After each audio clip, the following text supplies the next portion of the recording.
Shalom Bapak Ibu sekalian yang dikasihi Tuhan, kita kembali bersyukur pada sore hari ini kita sudah diizinkan Tuhan kembali untuk boleh mengadakan ibadah yang sangat spesial, itu ibadah kenaikan Isa Al-Masih. Dia naik bukan berarti dia kalah, tapi justru dia menang, kemenangannya pun akan menjadi bagian kita. Karena itu mari kita akan beribadah bersama-sama untuk memperingati kembali hari kenaikan Isa Al-Masih ke surga untuk menjadikan tempat buat orang yang percaya.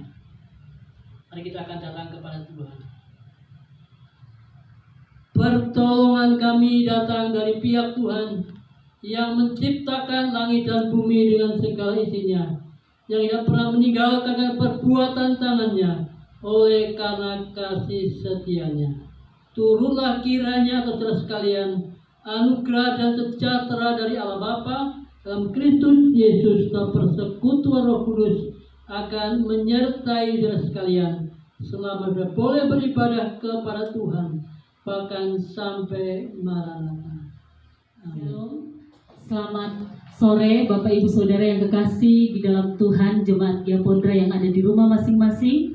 Pagi ini, sore ini kita akan bersama-sama beribadah kepada Tuhan dalam rangka memperingati hari kenaikan Tuhan Yesus ke surga. Mari kita akan menyembah Dia dengan hati yang penuh dengan kekudusan. Kita mau katakan, Tuhan, aku bersyukur karena Engkau ada di dalam kehidupanku dan menuntunku di dalam hari-hari yang sementara aku jalani pada saat ini. Aku bersyukur padamu Tuhan.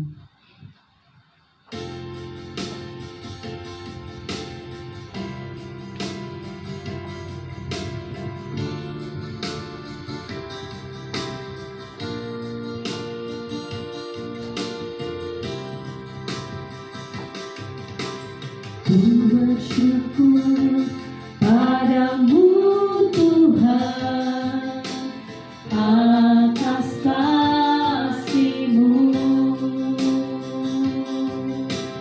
dan bermazmur bagi nama-Mu yang kudus,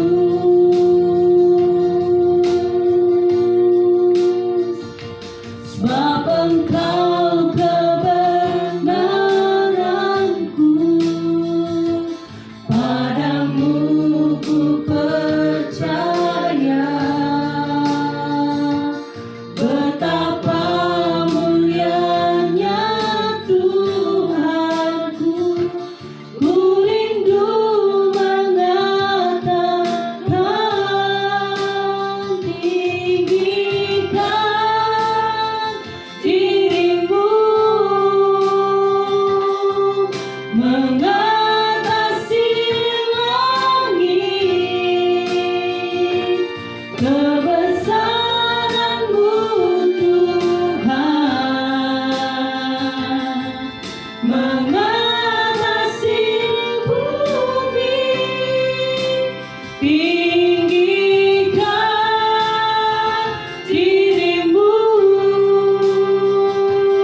bersyukur padamu Tuhan atas kasih-Mu dan bermazmur bagi nama-Mu yang kudus,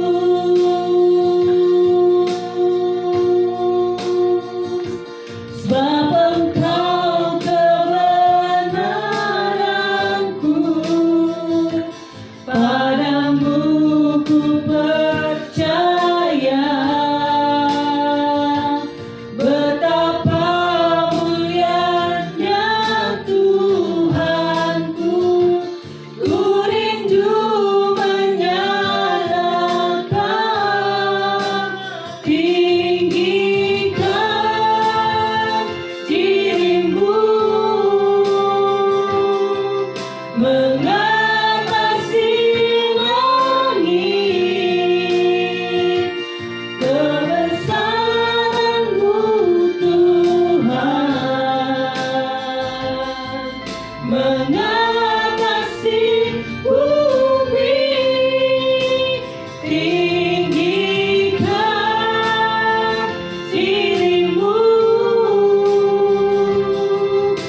mengatasi langit, kemuliaan-Mu Tuhan, mengatasi bumi. Tinggikan dirimu, mengatasi langit, kebesaran-Mu Tuhan, mengatasi bumi. Tinggikan dirimu, mengatasi langit, kemuliaan-Mu Tuhan, mengatasi bumi.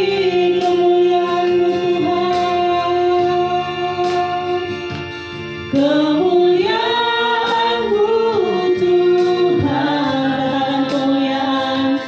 kemuliaan-Mu Tuhan. Sekali lagi teman-teman katakan, kemuliaan-Mu Tuhan,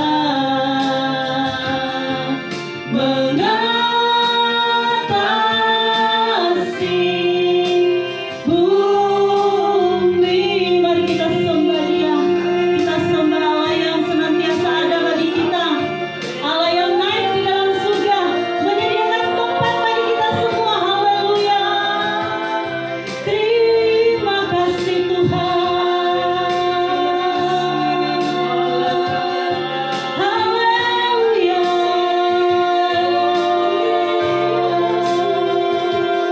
Terpujilah nama-Mu.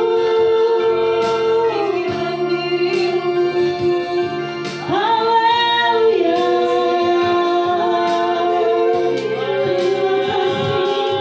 Terima kasih Tuhan. Layak Kau disembah. Haleluya. Terima kasih Tuhan. Haleluya. Terima kasih Yesus. Terima kasih. Haleluya. Hanya Kau yang layak kami tinggikan. Haleluya. Terima kasih. Haleluya. Terima kasih Tuhan. Yes, haleluya. Terima kasih. Terima kasih Tuhan. Haleluya. Terima kasih. Pada sore hari yang indah ini Bapa, kami datang kepadamu Tuhan. Kami sungguh sangat berterima kasih untuk segala sesuatu yang boleh kami terima di dalam kehidupan kami. Bahkan Tuhan Yesus, sore ini kami berada dalam keadaan yang sehat, dalam keadaan yang kuat, bahkan tidak kurang sesuatu apapun. Kami percaya ini bukti bahwa Engkau senantiasa menyertai kehidupan kami. Maka itu Tuhan, saat sore hari ini kami akan bersama-sama berbakti kepadamu Tuhan. Kami mohon Engkau pimpin ibadah kami, mulai dari pertama, pertengahan hingga boleh berakhir dengan tidak kurang suatu apapun. Anak-anak Tuhan yang terlibat di dalam ibadah pada sore hari ini, mulai dari pemain musik, leader, singer, bahkan hamba Tuhan yang akan membawakan firman Tuhan. Tuhan kiranya memimpin kami semua Bapa, supaya ibadah yang kami naikkan benar-benar menyenangkan hati Tuhan. Bahkan Bapa di surga, kami berdoa untuk jemaat Tuhan yang ada di rumah masing-masing, yang mengikuti ibadah pada sore hari ini. Tuhan kiranya menguduskan mereka, supaya tidak ada seorang pun yang terlewat dari berkat Tuhan pada sore hari ini. Terima kasih Bapa, terpujilah Engkau. Biarlah segala kemuliaan, hormat dan kejayaan hanya bagi Engkau saja yang duduk di atas tahtanya. Ini doa kami Bapa dalam nama Yesus. Semua yang percaya berkata, Amin.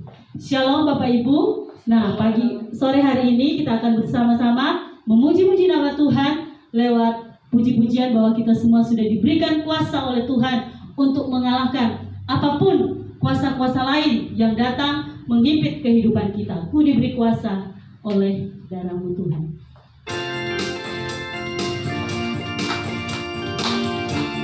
Haleluya.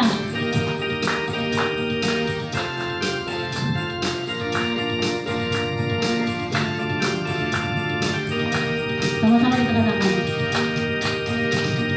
Ku diberi kuasa dari Raja mulia, menaklukkan musuh di bawah kakiku. Ku pakai kuasa dari Raja mulia, bila Allah ada bersamaku, siapa jadi lawanku? Sekali katakan. Ku diberi kuasa dari Raja mulia,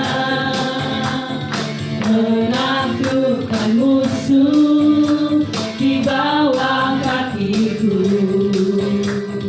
Ku pakai kuasa dari Raja mulia, bila Allah ada bersamaku, siapa jadi lawanku? Sungguh besar Engkau Tuhanku, Engkau perisai hidupku. Ku berdiri dengan iman dalam Yesus Tuhan. Kau yang memberi kemenangan, ku bersorak merayakan. Terpujilah Engkau Raja segala raja. Dengan sukacita kita katakan, ku diberi kuasa dari Raja mulia, menaklukkan musuh di bawah kakiku. Ku pakai kuasa dari Raja mulia, bila Allah ada bersamaku, siapa jadi lawanku? Sungguh besar Engkau Tuhanku, Engkau perisai hidupku. Ku berdiri dengan iman dalam Yesus Tuhan. Kau yang memberi kemenangan, ku bersorak merayakan. Terpujilah Engkau Raja segala raja. Sungguh besar Kau Tuhanku, Engkau perisai hidupku. Ku berdiri dengan iman dalam Yesus Tuhan. Kau yang memberi kemenangan, ku bersorak merayakan. Terpujilah Engkau Raja segala raja. Terpujilah Engkau Raja segala raja. Terpujilah Engkau Raja segala raja. Bapak dan Ibu di rumah, percaya bahwa Yesus sudah memberikan kemenangan bagi kita semua. Amin ya. Mari kita akan bersama-sama menyiapkan hati dan pikiran kita untuk mendengarkan firman Tuhan. Kita undang Allah Roh Kudus untuk datang di dalam kehidupan kita, bertahta, supaya firman Tuhan yang nantinya akan kita dengarkan boleh sungguh-sungguh dapat kita mengerti dan dapat kita lakukan di dalam kehidupan kita sehari-hari. Roh-Mu yang hidup penuhiku.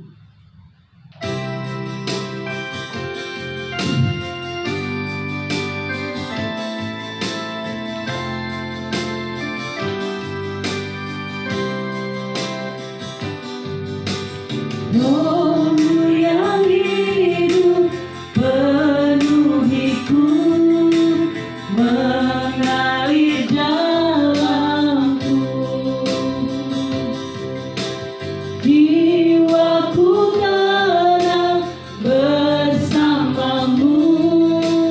dalam naungan-Mu.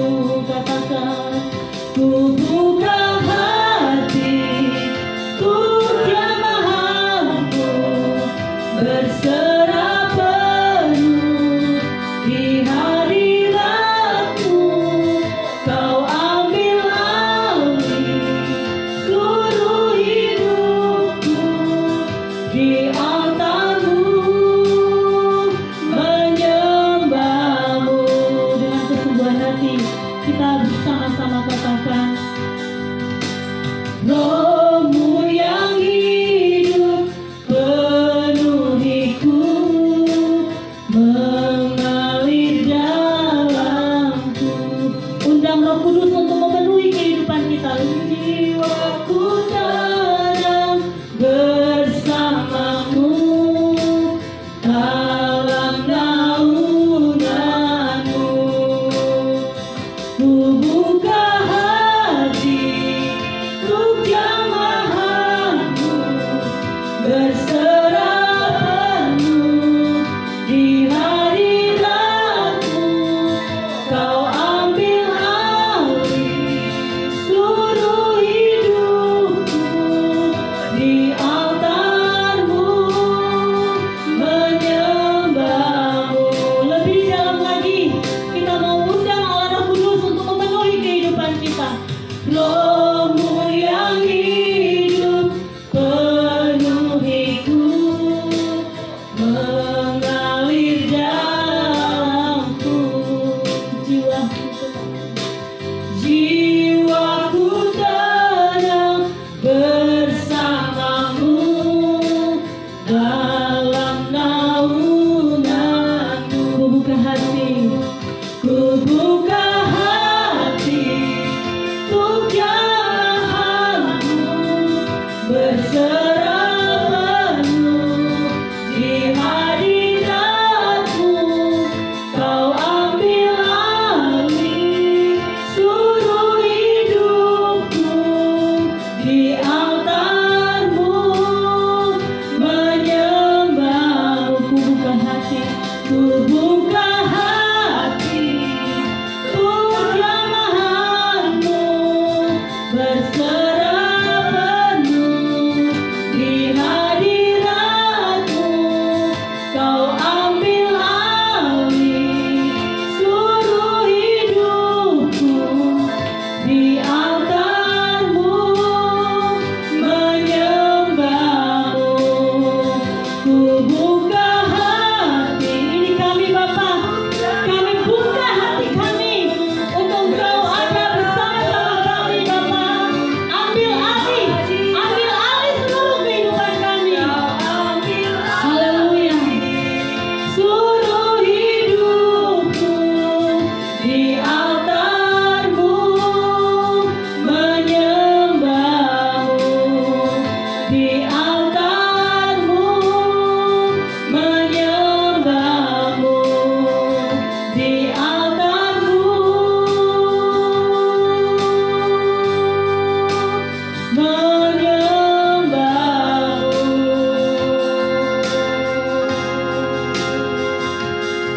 Terima kasih Tuhan. Kepada hamba-Nya kami persilakan. Bapak Ibu sekalian, tema khotbah saat ini adalah kenaikan yang membawa manfaat. Mungkin ada banyak dari kita bertanya-tanya, untuk apa ya Tuhan Yesus itu naik ke surga? Nah, pada saat ini kita akan sama-sama belajar firman Tuhan. Apakah manfaat dari kenaikan Tuhan Yesus ke surga bagi kita semua? Yang pertama, Tuhan Yesus naik ke surga adalah untuk menyediakan tempat bagi kita semua. Kita bisa baca dalam Yohanes 14 ayat 1 sampai yang ketiga. Janganlah gelisah hatimu, percayalah kepada Allah, percayalah juga kepadaku. Di rumah Bapakku banyak tempat tinggal. Jika tidak demikian, tentu aku akan mengatakan kepadamu, sebab aku pergi ke situ untuk menyediakan tempat bagimu. Dan apabila aku telah pergi ke situ dan telah menyediakan tempat bagimu, aku akan datang kembali dan membawa kamu ke tempatku, supaya tempat di mana aku berada, kamu pun berada. Ya. Tuhan Yesus sudah membawa kita keluar dari lumpur dosa. Ibaratnya manusia yang terjebak ya, di dalam lumpur dosa dan tidak ada seorang pun yang bisa menyelamatkannya. Makanya Tuhan Yesus sendiri yang bisa menarik orang berdosa itu ya untuk dibawa kepada Allah Bapa. Tetapi Tuhan Yesus bukan saja menyelamatkan manusia dari dosa, tetapi Dia juga bisa memberikan jaminan yang pasti. Tuhan Yesus selain menyelamatkan kita dari dosa, Dia juga menyediakan tempat bagi kita di surga. Jadi Yesus naik ke surga adalah untuk menyiapkan tempat bagi kita saat nanti kita dipanggil oleh Tuhan. Dan kalau kita nanti bersama-sama dengan Tuhan Yesus di surga, kita berada di tempat yang sudah disediakan, maka tidak ada lagi air mata kesedihan. Tidak ada lagi penderitaan, kekerasan, kejahatan, sakit hati. Tetapi kita akan merasakan sukacita yang luar biasa. Dan semua itu adalah pilihan yang harus kita ambil. Tuhan Yesus sudah menyediakan tempat itu. Tinggal bagaimana kita meresponnya. Kalau agama lain hanya bisa mengajarkan suatu jalan yang harus tempuh untuk bisa ke surga, tetapi Yesus Kristus datang sendiri sebagai juru selamat, dan Dia naik ke surga untuk menyediakan tempat itu bagi kita. Tetapi anehnya banyak orang yang menolak. Banyak orang memilih untuk mengerjakan sendiri keselamatannya. Bahkan kadang mereka mengorbankan nyawanya supaya mereka bisa ke surga. Tetapi pada saat ini kita tahu bersama bahwa kita punya jaminan kekal, bahwa Tuhan Yesus sudah menyediakan tempat itu bagi kita. Inilah yang harus kita pahami bersama. Sebagai orang Kristen, kita harus bersungguh-sungguh ikut dengan Tuhan Yesus karena Dia sudah menyediakan tempat itu untuk kita. Dan pada saat ini, kalau saudara belum mengenal Tuhan Yesus secara sungguh-sungguh, saya mau katakan, inilah saatnya saudara untuk menentukan pilihan saudara. Apakah saudara mau hidup dengan cara saudara sendiri, atau mau hidup di dalam kebenaran Tuhan? Dan kalau saudara memilih untuk hidup dalam kebenaran Tuhan, maka firman Tuhan mengatakan bahwa Dia sudah menyelamatkan kita dan Dia menyediakan tempat kita di surga. Kemudian yang kedua, kenapa Tuhan Yesus naik ke surga? Adalah Tuhan Yesus di surga menjadi perantara kita. Artinya menjadi pendoa syafaat bagi kita semua. Kita bisa baca dalam Ibrani 7 ayat yang ke-25. Karena itu Ia sanggup juga menyelamatkan dengan sempurna semua orang yang oleh Dia datang kepada Allah, sebab Ia hidup senantiasa untuk menjadi pengantara mereka. Jadi meskipun orang percaya mempunyai jaminan ke surga, tetapi orang percaya masih hidup di dalam dunia yang penuh dengan pergumulan dan penderitaan. Karena itu kita harus berdoa kepada Allah agar Allah bisa meluputkan kita dari semua cobaan dan masalah dalam kehidupan ini.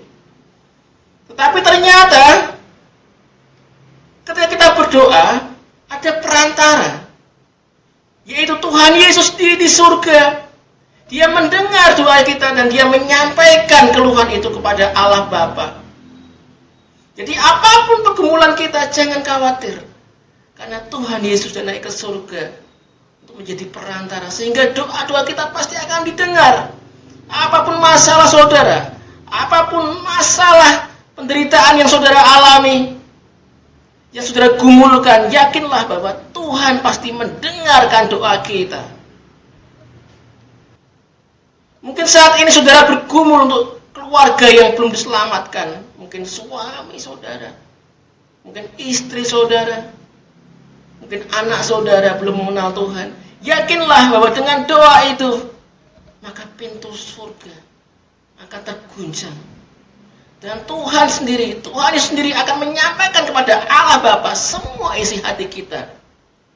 Atau mungkin kita bergumul untuk sakit penyakit, atau kita bergumul untuk kondisi ekonomi, Saat ini dunia sedang dialami oleh krisis luar biasa akibat virus corona. Dan mungkin kita terkena imbas itu. Tapi percayalah, saat kita berdoa, pasti Tuhan akan mendengar doa kita itu. Nah, Tuhan Yesus menjadi pengantara kita.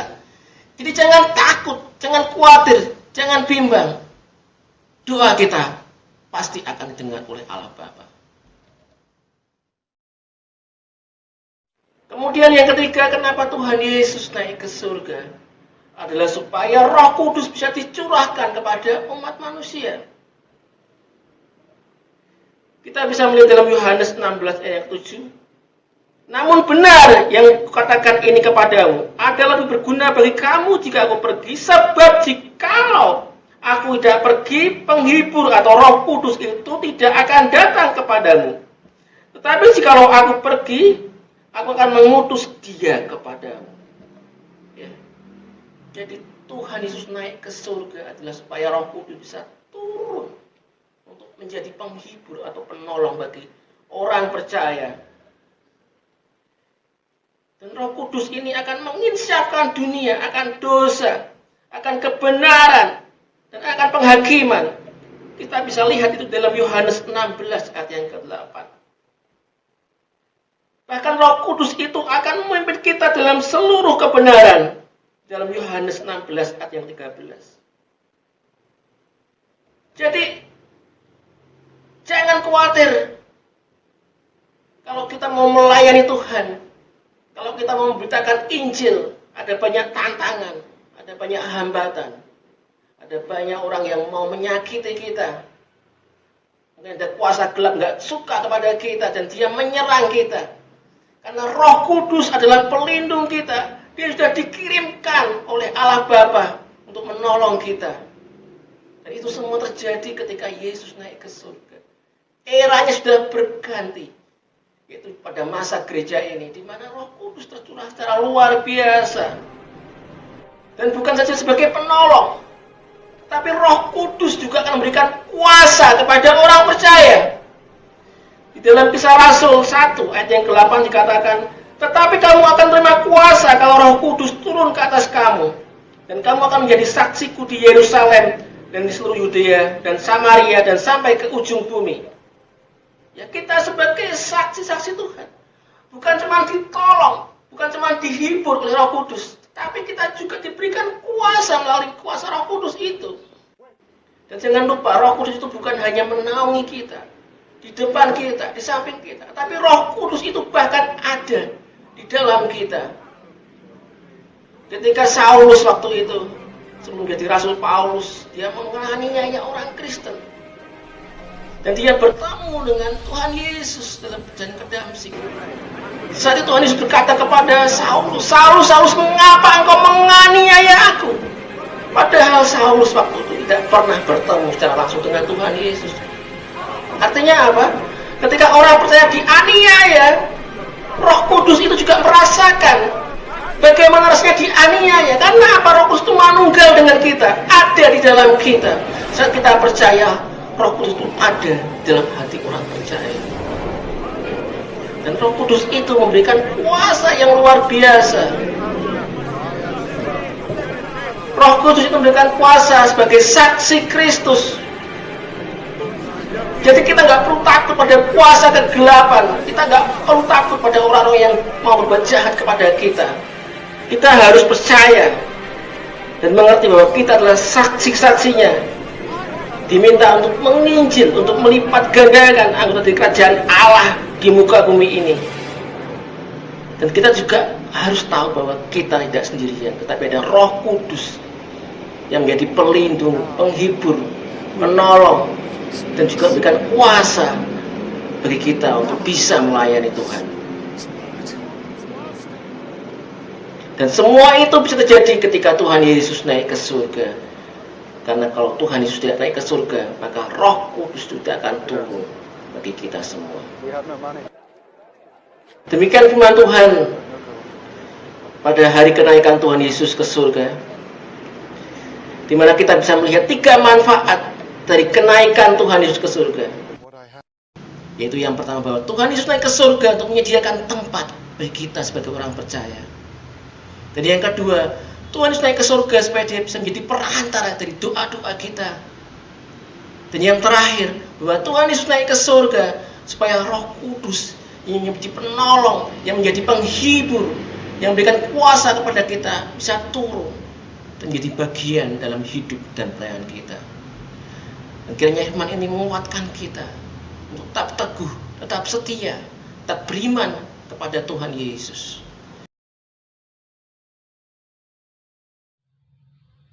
Mari saudaraku, kita akan kembali berdiri bersama-sama.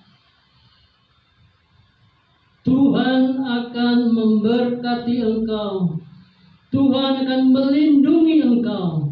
Tuhan akan menyinari engkau dengan wajahnya, memberi engkau kasih karunia. Dan Tuhan menghadapkan wajahnya kepadamu, memberi engkau damai sejahtera. Mari kita akan pulang bersama-sama.